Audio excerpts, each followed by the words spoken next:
किसी की निजी महत्वाकांक्षा को पूरा करना संघ का काम नहीं है। संघ व्यक्ति नहीं, संगठन की ताकत पर भरोसा करता है। इसीलिए संघ में किसी व्यक्ति के आगे नहीं बल्कि एक ध्वज के आगे सिर झुकाने की परंपरा है। लेकिन अपने शताब्दी वर्ष में संघ के इस ध्वज में क्या किसी व्यक्ति का चेहरा झलकने लगा है? क्या वो चेहरा अब सिर्फ अपनी निजी महत्वाकांक्षा पूरी करने के लिए संघ का इस्तेमाल करना चाहता है? क्या शताब्दी वर्ष में आकर संघ अपने भीतर ही सबसे बड़े धर्म संकट में उलझ गया है, जहां संघ का ही खड़ा किया गया एक संगठन उस व्यक्ति के आश्रय पूरे संघ पर हावी होना चाहता है? इन तमाम सवालों के जवाब आज हम तलाशने की कोशिश करेंगे, क्योंकि इन सवालों का जवाब तलाशने और उससे भी आगे बढ़कर उस व्यक्ति को शायद जवाब देने के लिए ही संघ प्रमुख मोहन भागवत और संघ के नंबर 2 यानी सर कार्यवाह दत्तात्रेय होस बोले ये दिल्ली में 3 दिन तक डेरा डालने जा रहे हैं। जिस कार्यक्रम के लिए संघ के दोनों शीर्ष पदाधिकारी दिल्ली आ रहे हैं, वो कार्यक्रम संघ के पिछले कुछ साल के इतिहास के मुताबिक तो इस बार बिहार में होना चाहिए था, लेकिन हो रहा है दिल्ली में। तो क्या इसके पीछे किसी बड़े बदलाव की आहट छिपी हुई है? नमस्कार, मैं हूं विजय। आप देख रहे हैं एक्सक्लूसिव खबर। आज के दौर में जो सच है वही एक्सक्लूसिव है, और आज का सच ये है कि राष्ट्रीय स्वयंसेवक संघ और उसके राजनीतिक विंग यानी भारतीय जनता पार्टी, इन दोनों के बीच लंबे अरसे से जो शीत युद्ध चल रहा है, अब वो एक निर्णायक मोड़ पर पहुंचता हुआ दिख रहा है। ये शीत युद्ध असल में प्रधानमंत्री नरेंद्र मोदी और सरसंघ चालक मोहन भागवत के बीच चल रहा है, जिसकी सबको खबर है। अब भागवत जी अपने नंबर 1 लेफ्टिनेंट होस बोले जी के साथ सीधे दिल्ली पहुंच रहे हैं। संघ के 2 शीर्ष पदाधिकारियों का दिल्ली पहुंचना भारतीय जनता पार्टी और सत्ता दोनों के शीर्ष पर बैठे नेताओं के लिए बड़ी मुश्किल का सबब बन सकता है। बीजेपी की सत्ता और बीजेपी संगठन दोनों में एक बड़े बदलाव की अपेक्षा संघ 2024 से लगातार कर रहा है। बीजेपी के अध्यक्ष पद पर बैठे जगत प्रकाश नड्डा की जगह नया अध्यक्ष तो 2024 में ही आ जाना चाहिए था, लेकिन सत्ता के शीर्ष पर बैठे नरेंद्र मोदी किसी ना किसी बहाने से उन्हें लगातार एक्सटेंशन दिए जा रहे हैं, क्योंकि नड्डा जैसा पूर्ण आज्ञाकारी अध्यक्ष उन्हें कोई और मिल नहीं रहा शायद। दूसरी ओर संघ अब नड्डा जैसा रबर स्टैम्प टाइप बीजेपी अध्यक्ष देखना नहीं चाहता है, क्योंकि नरेंद्र मोदी के तौर तरीकों से पूरी बीजेपी ही नहीं, संघ भी हाशिए पर नजर आने लगा है। यही वो सबसे बड़ा डर है जिसने भागवत और होस बोले दोनों को सतर्क कर दिया है। उन्हें अब संघ के ध्वज में भी मोदी जी का अक्स नजर आने लगा है, क्योंकि बताया यही जाता है कि सुरेश सोनी जैसे संघ के कई शीर्ष पदाधिकारी भी अब संगठन से ज्यादा सत्ता यानी नरेंद्र मोदी को मानने लगे हैं। नड्डा जी तो लोकसभा चुनाव में ही डंके की चोट पर कह चुके हैं कि भारतीय जनता पार्टी को अब आरएसएस की जरूरत ही नहीं है, यानी यत्र तत्र सर्वत्र मोदी मोदी मोदी का ही नारा गुंजायमान है। लेकिन मोहन भागवत इसके आगे जो देख रहे हैं वो बीजेपी और संघ दोनों के लिए बहुत खतरनाक तस्वीर बना रहा है। मोदी नाम का जप बीजेपी और संघ के एक हिस्से में बेशक हो रहा हो, लेकिन देश और दुनिया में इसका ठीक उलट हो रहा है। भागवत जी ने इसकी पहली तस्वीर 2024 के लोकसभा चुनाव में ही देख ली थी, जब बीजेपी यानी मोदी जी को अल्पमत में आना पड़ा। जो कुल 240 सीटें बीजेपी ने जीती, उनमें से करीब 60 सीटें बताया जाता है कि जुगाड़ तंत्र से लाई गई। इस अंदेशे को अगर गलत भी मान लें तो तीसरी बार प्रधानमंत्री बनने के बाद से मोदी जी के तमाम फैसलों का देश में जबरदस्त विरोध हो रहा है। उनका चुनावी हिंदुत्व और चुनावी राष्ट्रवाद बेअसर होता दिख रहा है, इतना कि सत्ता की खातिर मोदी जी को अपनी ही बातों से पलटना पड़ा, संघ की विचारधारा को छोड़ना पड़ा और जिसे वो अपना सबसे बड़ा विरोधी मानते हैं, उन राहुल गांधी के आंदोलन के आगे सरेंडर करना पड़ा। ये बात जाति जनगणना की है। देश में गिरते ग्राफ के साथ ही दुनिया के मंच पर भी नरेंद्र मोदी किस कदर अकेले पड़ चुके हैं, ये भी आप सब जानते हैं और देख रहे हैं। जिस अमेरिका के चक्कर में मोदी जी रूस जैसे दोस्त से दूर हो गए, उस अमेरिका और उसके राष्ट्रपति डोनाल्ड ट्रंप मोदी जी को हर दूसरे दिन अपमानित कर रहे हैं। ये भी सब लोग देख रहे हैं। इन सब पर हम अपने कई वीडियोस में काफी बात कर चुके हैं। यानी भागवत जी देश से लेकर विदेश तक और सत्ता के तौर तरीकों से लेकर बीजेपी तक सब कुछ हाथ से फिसलता हुआ देख रहे हैं। बीजेपी, मोदी सत्ता और संघ के बीच टकराव में ये चेतावनी तक दे दी गई कि संघ अपने नेताओं को अब बीजेपी में नहीं भेजेगा। आप जानते होंगे कि बीजेपी के राष्ट्रीय और प्रदेश संगठन महामंत्री आरएसएस से ही आते हैं। हालांकि ये संघ की सिर्फ चेतावनी थी सत्ता के तौर तरीके सुधारने की, बीजेपी को संगठन के तौर पर चलाने की। लेकिन बात इससे भी नहीं बनी तो अब भागवत जी और होश बोले सीधे दिल्ली पहुंच रहे हैं 3 दिन के अखिल भारतीय प्रांत प्रचारक मीटिंग में। 4 से 6 जुलाई तक ये बैठक दिल्ली के संघ मुख्यालय यानी केशव कुंज में होगी। लेकिन संघ की टॉप लीडरशिप के 3 दिन तक दिल्ली में रहने का जो असल मकसद राजनीति के पंडित समझ रहे हैं और जो मतलब लगा रहे हैं, वो ये है कि बीजेपी के राष्ट्रीय अध्यक्ष पद पर कोई ना कोई फैसला अब हो ही जाए। नड्डा को अब किसी भी बहाने से पद पर बनाए रखने के लिए संघ तैयार नहीं है।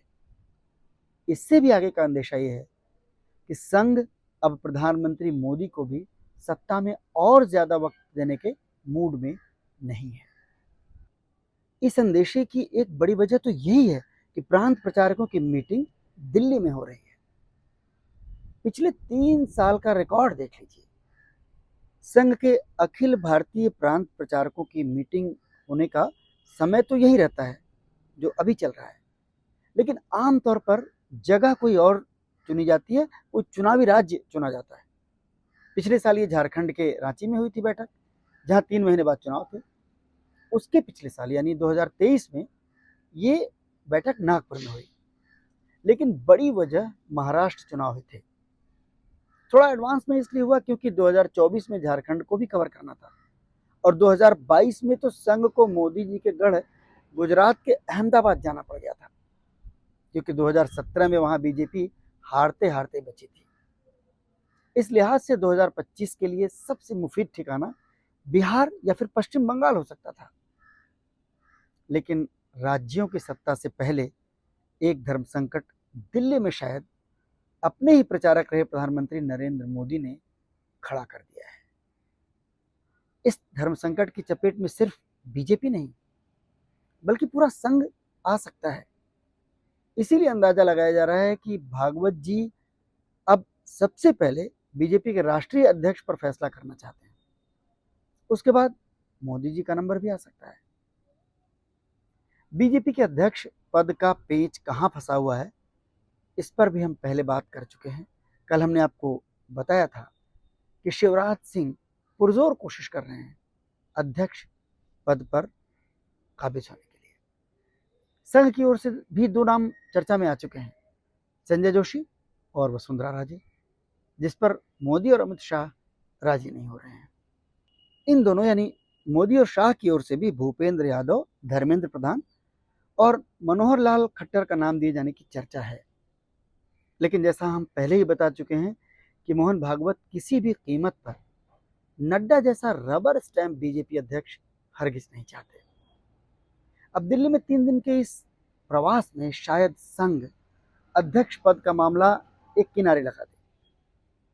हालांकि तमाम दांव पेच आजमा चुकने के बाद अब नरेंद्र मोदी और शाह ने बीजेपी के संविधान के जरिए एक पेंच फंसा रखा है ताकि संघ के दबाव को खत्म किया जा सके और कम से कम बिहार चुनाव तक इस मामले को टाल दिया जाए। बिहार का चुनाव मोदी जी के लिए जीवन मरण जैसा प्रश्न बन गया है।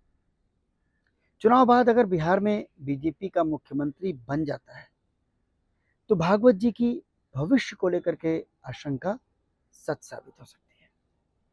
यानी फिर देश, बीजेपी और यहाँ तक कि आरएसएस पर भी पूरी तरह मोदी हावी हो सकते हैं। संगठन और लोकतंत्र के नाम पर शायद ज्यादा कुछ ना बच पाए। इसके ठीक उलट बिहार अगर हारे तो उस हार का हासिल क्या होगा, ये मोदी जी भी ठीक से समझ रहे हैं। उनके हाथ से सब कुछ निकल जाएगा।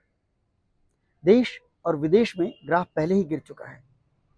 इसीलिए बिहार चुनाव से पहले मोदी और अमित शाह कोई नया, स्वतंत्र और संघनिष्ठ अध्यक्ष नहीं चाहते हैं।